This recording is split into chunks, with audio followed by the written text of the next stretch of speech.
નમસ્કાર, ગુરુપલી દવે આપ સૌનું ગુજરાત કથા ન્યૂઝમાં સ્વાગત કરું છું. અમિત શાહે નિવેદન આપ્યું છે કે POK એ ભારતનું અંગ છે, એને લઈને જંપીશું. એક જ બેઠક પરથી 3 વાર ચૂંટણી લડનાર મોદીજી ત્રીજા વડાપ્રધાન છે.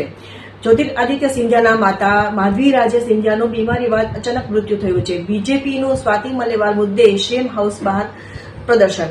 ચૂંટણીમાં પક્ષ વિરોધી પ્રવૃત્તિ કરનાર બીજેપીના 3 નેતાને સસ્પેન્ડ કરાયા છે. ઈડીએ બિઝનેસમેનને આખી રાત જગાડીને નિવેદન લીધું. આ અંતર્ગત સુપ્રીમ કોર્ટે જવાબ માંગ્યો છે. ભૈયાજી ફિલ્મમાં અમિતાભ બચ્ચન અને શત્રુઘ્ન સિંહાની સાથે ઝલક જોવા મળશે.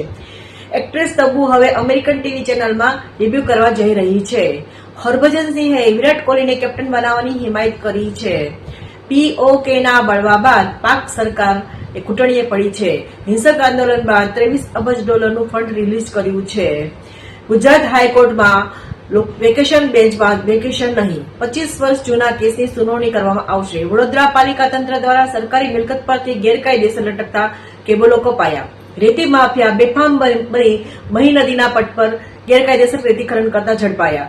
બિલ્ડર અપૂર્વ પટેલનું વધુ એક કારસ્તાન. દંપતીની જાણ બહાર એના નામ પર એણે લોન લઈ લીધી હતી. વડોદરાના સ્માર્ટ વીજ મીટરનો વિરોધ. હું રૂપલી દવે આપ સૌનું ગુજરાત કથામાંથી રજા લઉં છું. નમસ્કાર.